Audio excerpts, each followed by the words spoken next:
감사도 살아있을 때. 우리 옆에 분들과 한번, 뒤에 분들과 한번 같이 고백합시다. 성도님, 감사도 살아있을 때 하기를 축복합니다.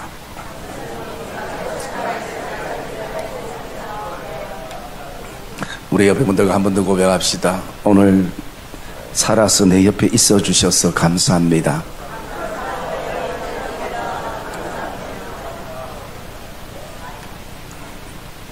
오늘 우리는 추수감사 예배로 하나님 앞에 예배를 드립니다. 이 추수감사 절기는 유래가 있습니다.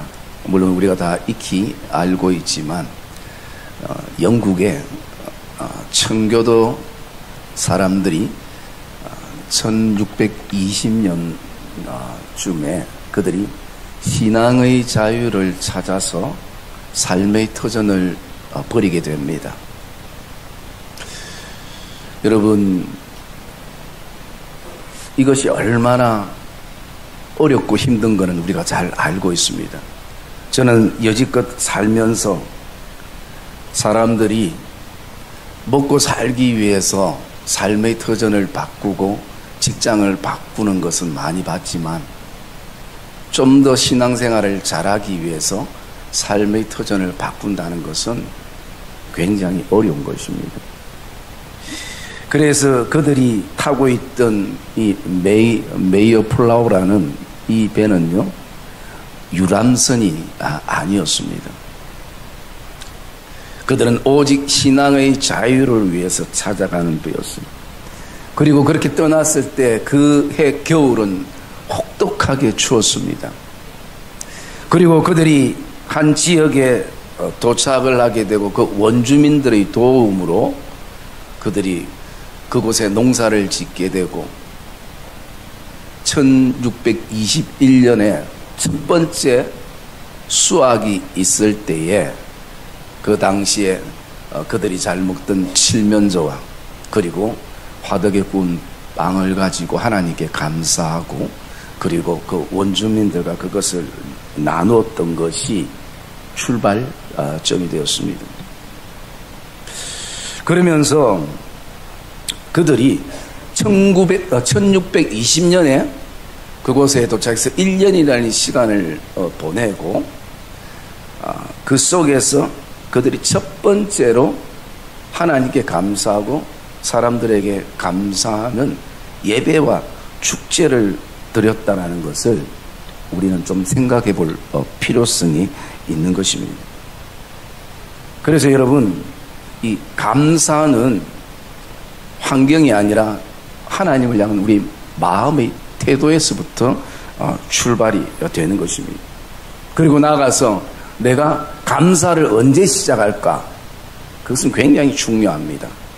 왜냐하면 우리가 생각에 내가 좀 더 나아지면 좀 더 또 괜찮아지면 이런 어떤 생각과 마음 때문에 감사의 시기가 놓쳐지고 감사의 타이밍을 놓치게 되는 것입니다. 여러분, 감사는 타이밍이라는 것입니다.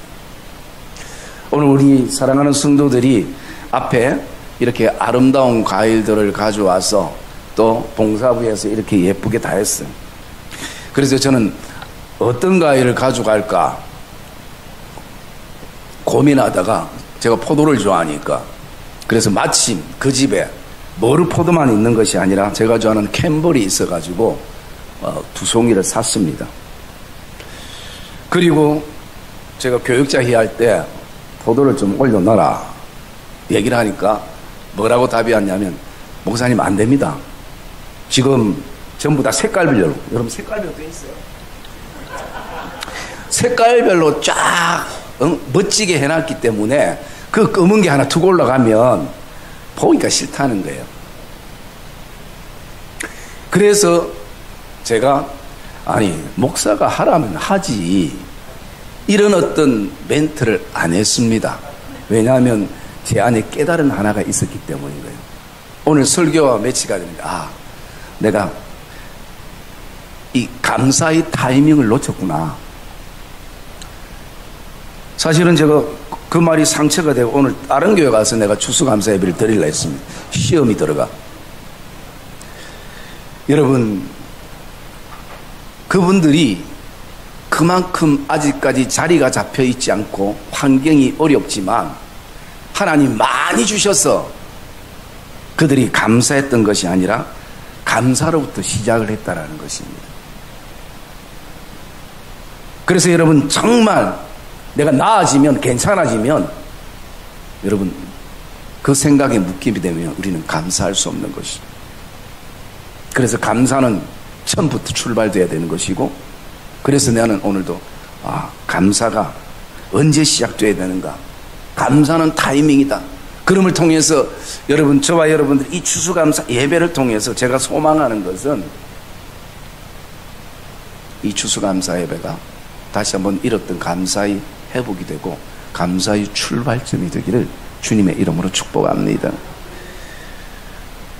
그러면서 그 청교도 신앙인들은 어떻게 첫 번째도 감사하고 두 번째도 감사하고 세 번째도 감사의 신앙이 그들에게 그렇게 있었는가? 제가 그 이유를요, 그 스토리를 보면서 세 가지로 나름대로 정리를 했습니다. 첫 번째는 뭐냐면요, 하나님의 은혜를 기억하기 위해서 감사했다라는 것이. 이 얘기는 바꾸어 말씀드리면 감사가 없으면 하나님의 은혜를 잊어버릴 수 있다라는 것이. 그런데 계속 첫 번째도 감사, 두 번째도 감사, 세 번째도 감사했던 이유가 그 감사를 통해서 하나님이 우리에게 허락하신 이 귀한 은혜를 기억한다는 것입니다. 그렇기 때문에 그들은 결코 감사를 놓칠 수 없는 것입니다. 우리가 누가복음 17장에 보면 10명의 문둥병자들이 주님 앞에 나와서 그들의 몸이 치료되기를 원했습니다. 주님은 그들을 10명의 문둥병들을 다 치료해 주셨습니다. 그런데 하나님 앞에, 주님 앞에 감사로 온 사람은요, 9명이 아니라 1명이었습니다. 뭐 그렇게 숫자가 중요한 건 아니지만 결국 어떻게 바라보면요, 100% 가운데에 그 10%, 그 1명이 하나님 앞에 감사하는데요.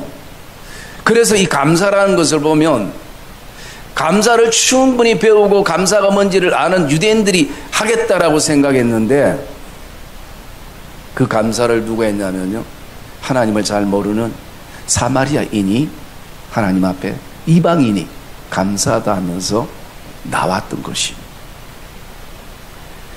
그러기에 우리는 감사해야 되는 이유가 하나님이 우리에게 주신 은혜 때문인 것입니다. 그 은혜를 기억하는 것입니다. 그리고 또 두 번째 제가 생각해 볼 때는요, 그들이 나누기 위해서 감사했다라는 것입니다. 여러분, 사람은 감사할 때 자신의 것을 나누게 되어진다라는 것입니다. 그래서 그들은 하나님이 원주민을 통해서 우리에게 이런 도움을 주셨지만 원주민들이 우리를 위해서 희생하고 헌신하고 대가를 지불하면서 이렇게 도왔던 것, 여러분, 사람에 대한 감사도 그들이 가졌다라는 것입니다. 여러분, 우리는 흔히 이런 생각을 합니다. 하나님께서 그분을 쓰셔서 나를 도우시고 나에게 이런 헌신을 했는데 하나님께만 감사하면 되지, 그 도구로 쓴 그 사람에게는 무슨 감사할 필요성이 있겠는가? 그런 생각을 우리가 가질 때가 있습니다. 여러분, 굉장히 맞는 것 같은데 저는 그것이 잘못됐다 생각합니다. 하나님 앞에 감사해야 되는 것은 당연한 것이고, 그리고 또 하나님이 쓰신 그 사람에게도 우리가 은혜를 입었다면 감사해야 되는 것이. 저도 사실은 이게 굉장히 좀 약할 때가 많습니다. 그러면서 저는 예수 그리스도의 십자가를 생각해 봤습니다. 만약에 그런 생각을 품고 있는 성도는 어쩌면 삐뚤어진 십자가를 마음에 가지고 있는 것이. 여러분, 십자가는 삐뚤어지면 안 되는 것입니다. 하나님과의 관계도 삐뚤어지면 안 되는 것이고 이웃과의 관계도 삐뚤어지면 안 되는 것이에요. 물론 하나님이 그분을 통해서 쓰셨지만 그분이 그런 결단을 가지기까지, 그 은혜를 나에게 입히기까지 헌신과 사랑과 결단과 희생의 요소들이 있었다라는 것입니다. 그래서 여러분, 그 청교도 사람들은요, 그 원주민들이 자기보다 못 배우고 또 자기보다 덜 똑똑해도 그들에게 그 은혜를 항상 생각하고 감사했다는 것이. 그러기에 이 추수감사절은요, 특별히 신앙의 땅 미국에서는 엄청난 시간들입니다. 마치 우리 한국으로 말하면 설날이나 추석처럼 대민족이 이동하는 것처럼 이 땡기스기빙 데이가 이 미국에서는 전 지역으로 축제 분위기가 되는 것이. 여러분, 그때 사람들이 이동할 때 무엇을 위해서 이동하는가? 내가 감사해야 될 사람을 찾기 위해서, 내가 감사해야 될 그 어떤 곳을 향해서 사람들이 움직이기 시작한다는 것이.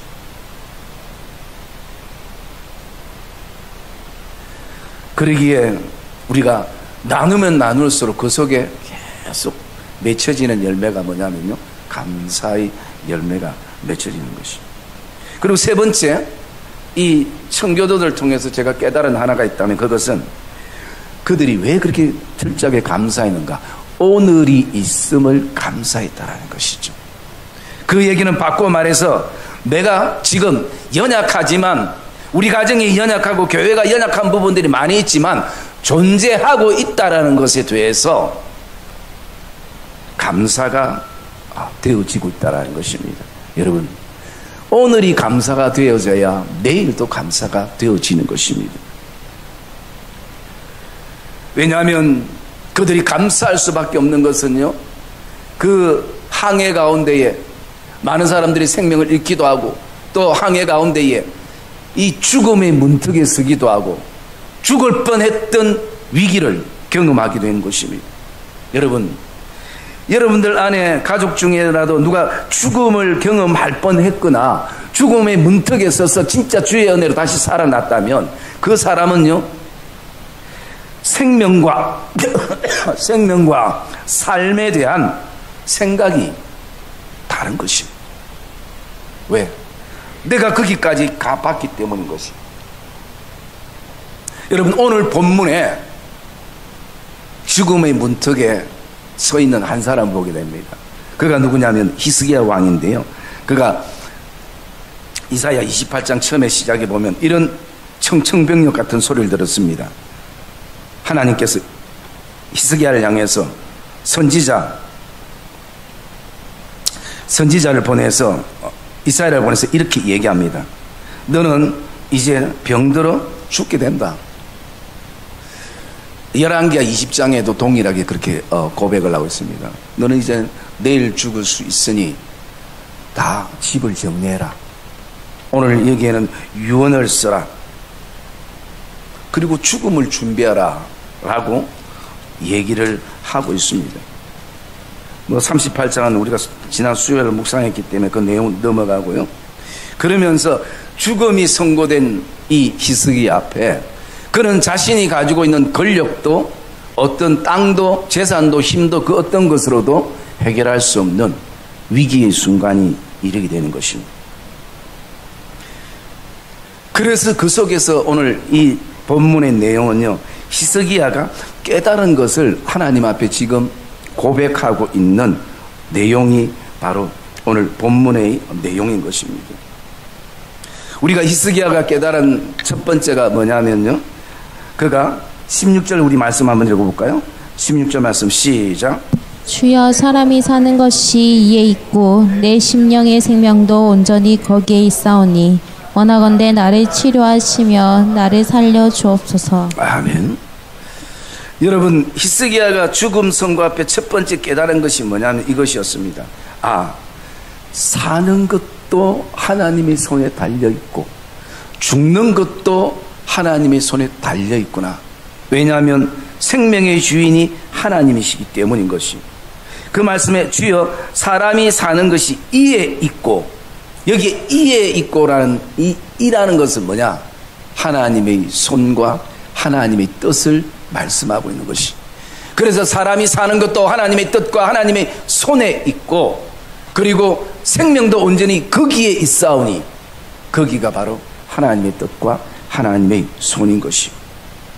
그래서 생명의 주인이 하나님이시라면 하나님이 나를 불쌍히 여기셔서 나를 고쳐주시면, 나를 회복해 하시면 반드시 회복되어지는 것을 그가 지금 고백하고 있는 것입니다. 이 결단은 뭡니까?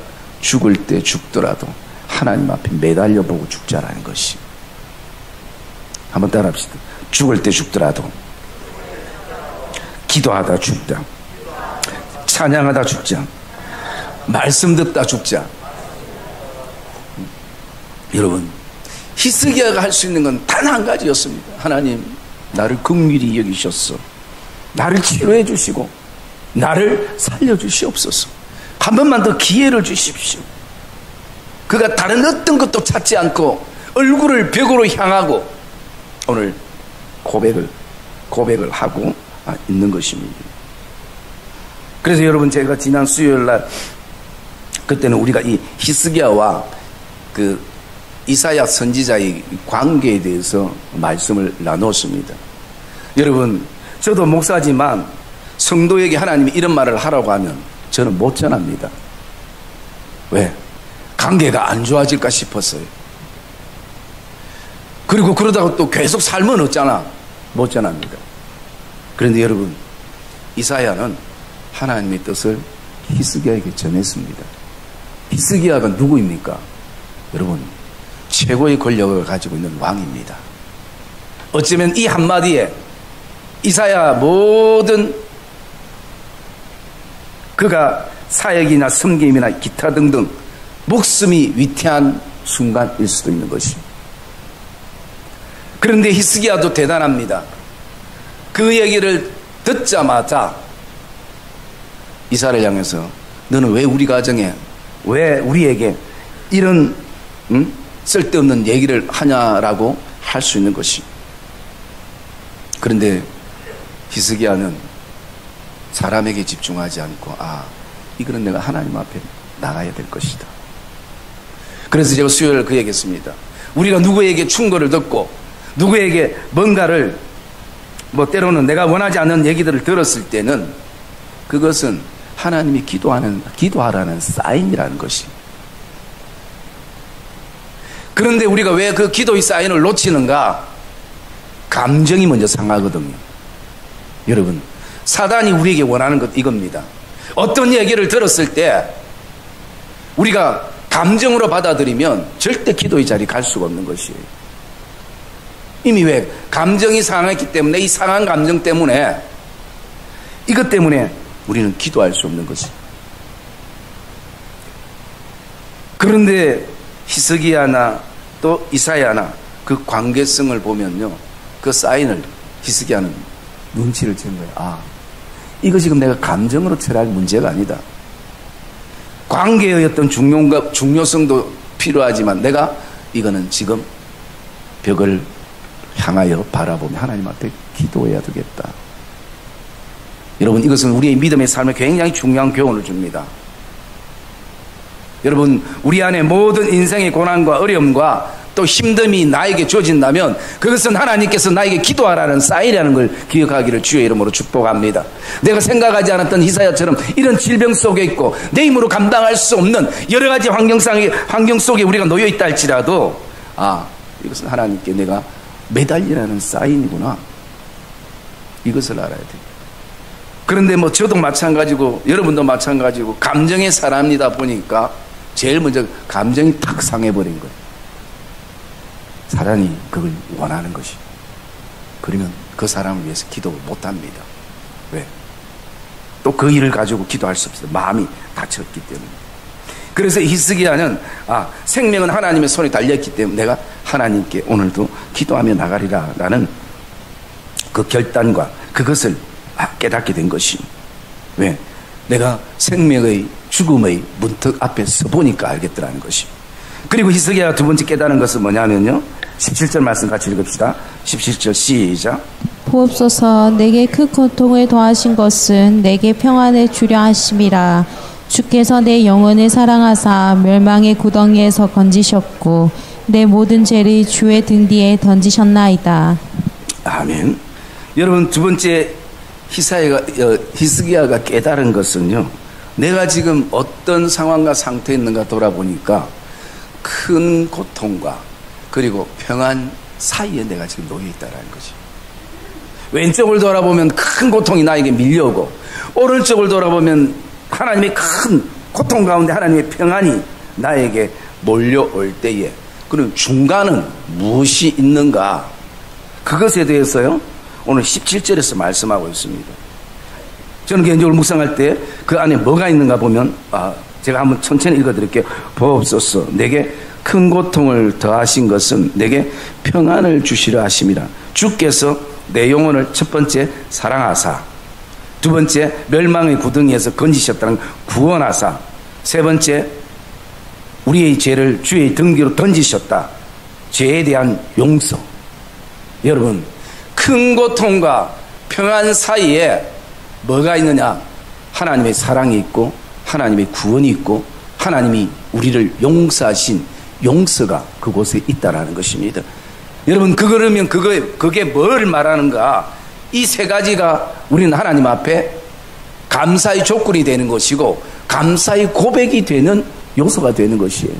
여러분, 지금까지 우리가 믿음의 삶을 살면서 계속 하나님 앞에 우리가 감사했던 거 뭡니까? 하나님 사랑에 감사했습니다. 하나님의 구원에 감사했습니다. 우리가 감사했던 그 이유는요, 우리 생활적인 것도 있지만 나 같은 죄인을 용서해 주신 죄의 용서에 대한 감사가 계속 있었던 것입니다. 그래서 여러분, 큰 고통과 평안 사이에 있어야 될 것은요, 감사인 것을 저와 여러분이 기억하기를 주의 이름으로 축복합니다. 그래야 이 큰 고통이 우리 안에 평안함으로 감사가 바꿔주는 것이에요.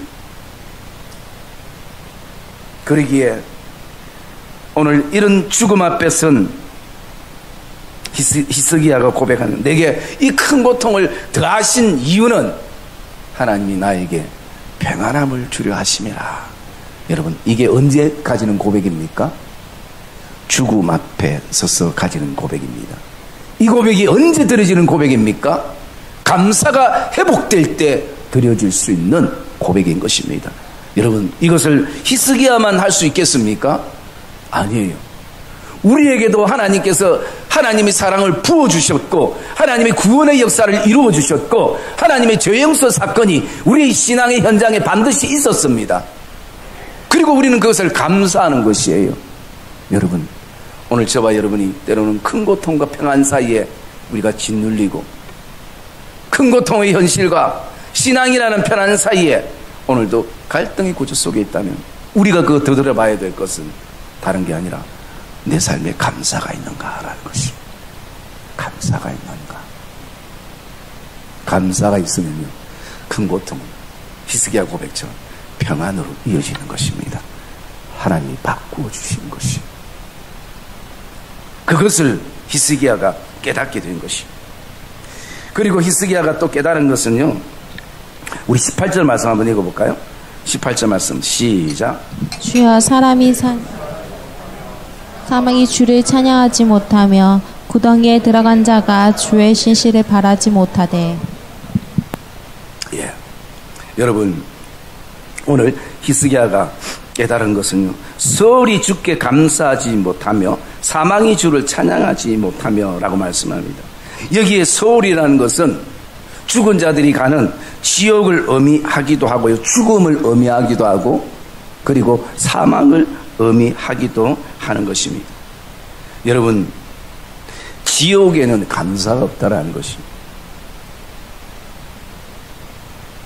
또 죽음 이후의 어떤 감사는 의미가 없는 것입니다. 물론 우리가 예수 믿는 사람들은 죽음이 죽음으로 끝나지 않기 때문에 우리에게는 감사가 의미가 있지만 오늘 수월에 놓여 있는 자들에게는 감사가 의미가 없다라는 것입니다.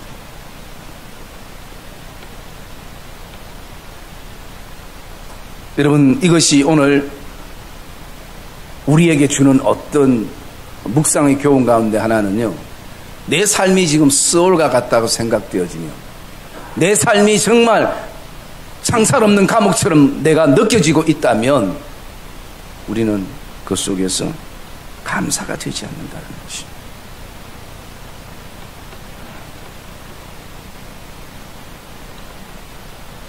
우리는 감사할 때 그 감옥에서부터 나올 수 있게 되는 것입니다. 감사할 때 내 삶이 더 이상 죽음을 생각하는 수월이 아니라 오늘 나를 억누르고 묶는 감옥이 아니라 이 삶의 감옥에서 나올 수 있는 것이 다른 게 아니라 바로 감사라는 것을 히스기야는 깨달은 것입니다.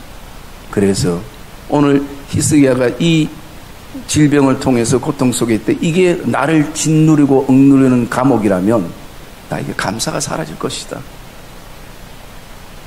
그러므로 감사를 통해서 다시 회복하기를 원하는 그 모습을 우리가 보게 되어지는 것입니다.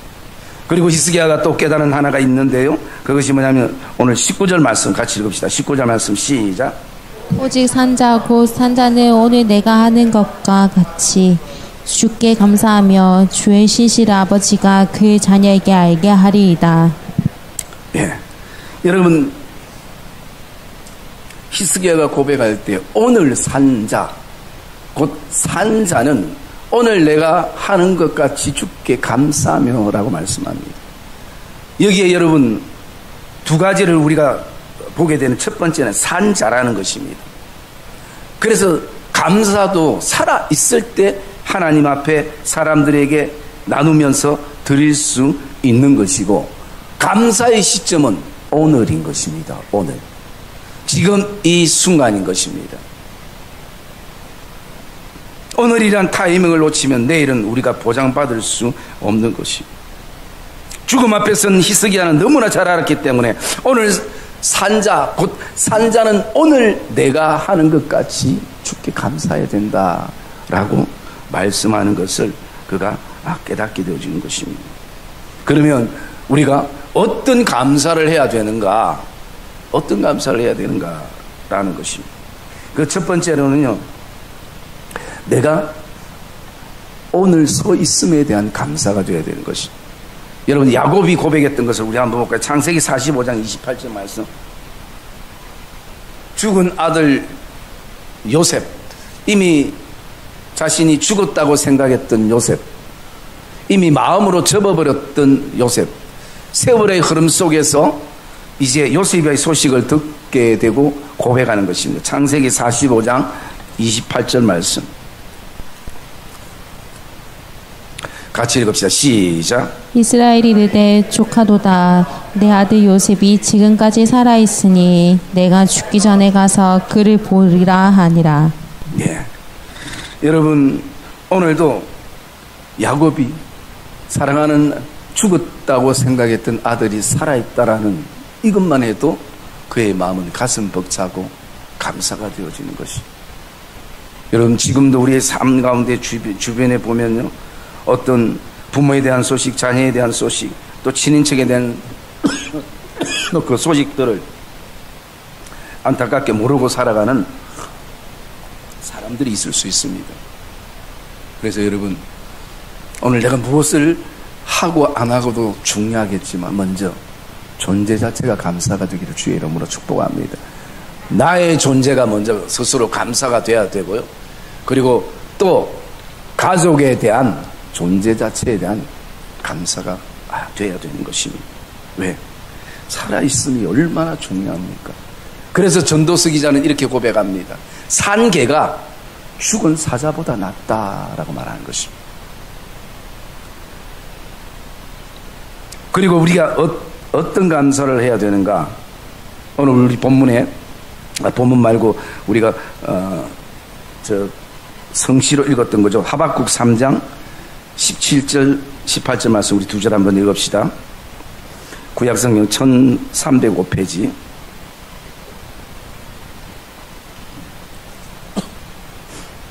비록 무화나무가 시작.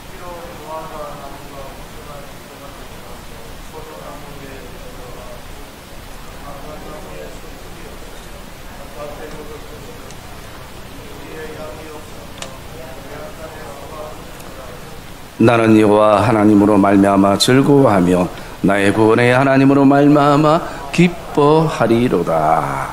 아멘. 여러분 우리가 여기에 두 가지 감사가 되어야 되는 거지. 어떤 감사를 해야 되는가? 첫 번째 보면요, 여기에 비록이라는 단어입니다. 비록이라는 것은 물론 이 17절의 말씀은 있어야 될 것이 없어도 성도는 감사해야 된다라는 고백이지만 여기 비록이라는 단어가 주는 의미를 돌아보면요, 어쩌면 정확하게 이런 의미일 수 있습니다.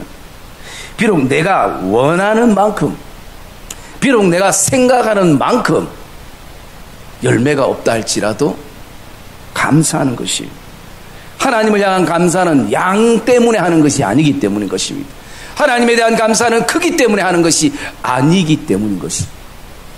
그래서 여기 비록이라는 것은 오늘도 내가 원하는 만큼, 내가 생각하는 만큼, 농사 지었을 때 사람이 생각하는 게 있잖아요. 원하는 게 있잖아요.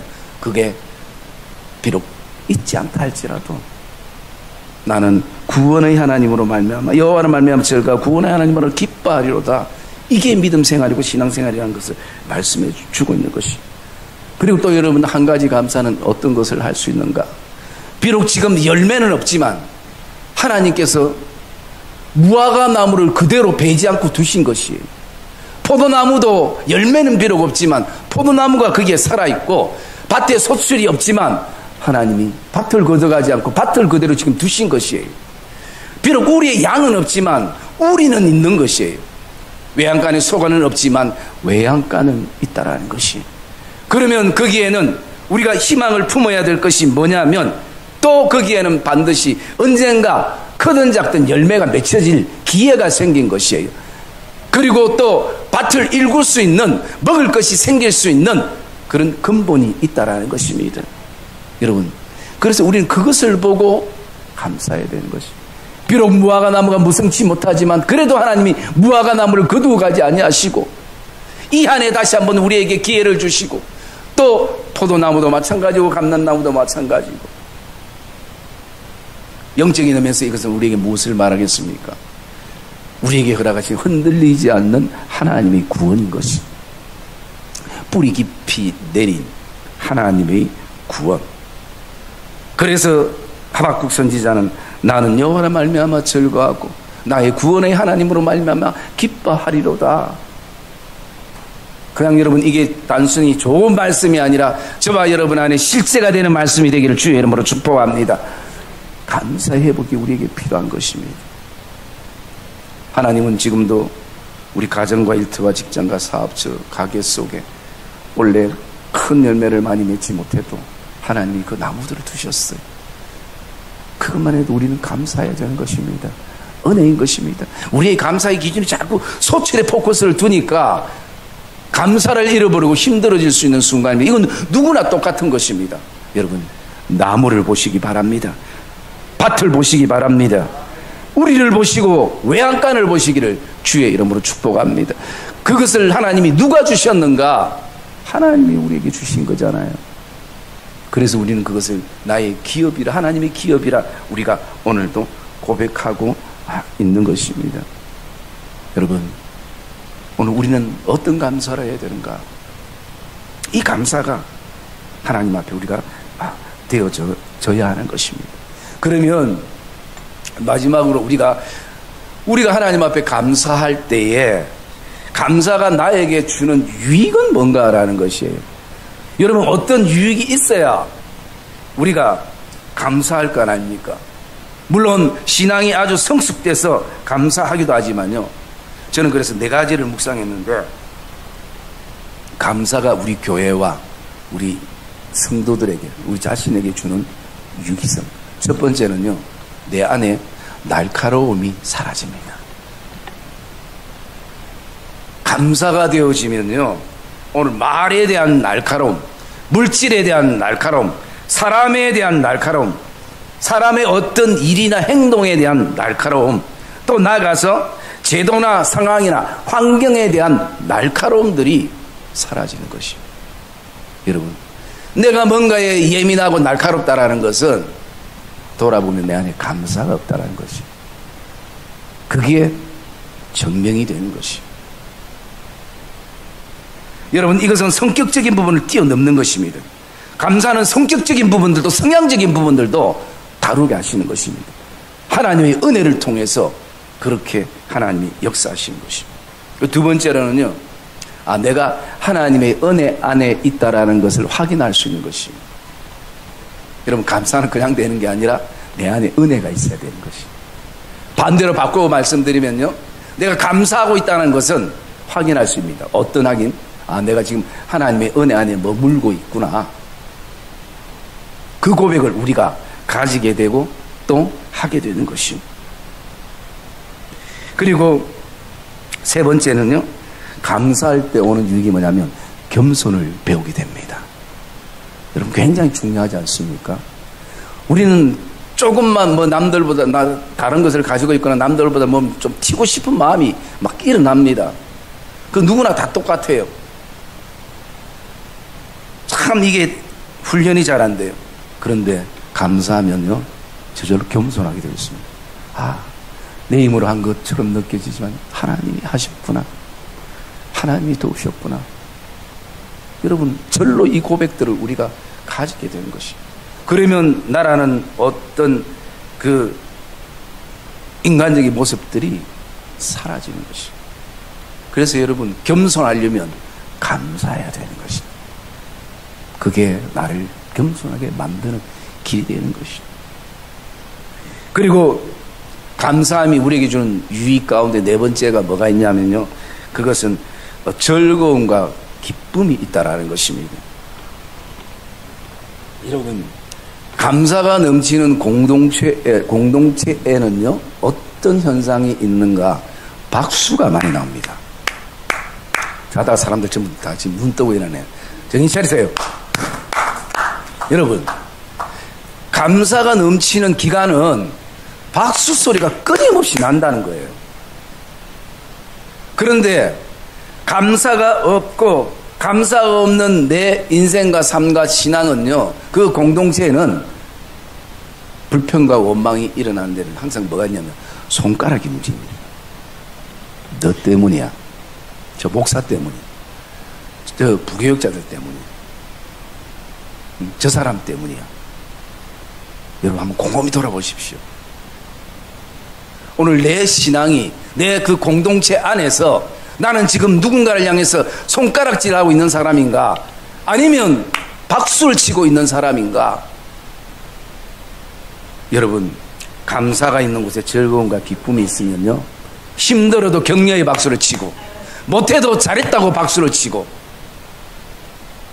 그게 여러분 감사의 공동체인 것입니다. 그게 억지로 되는 것이 아니라 그곳에 사람들 안에 감사의 마음들이 생겨나기 때문인 것입니다. 여러분, 우리 교회와 저와 여러분 가정 안에 힘들고 어렵지만 박수 소리가 끊임없이 회복되기를 주의 이름으로 축복합니다. 그럼 그 감사가 회복되는 것이죠.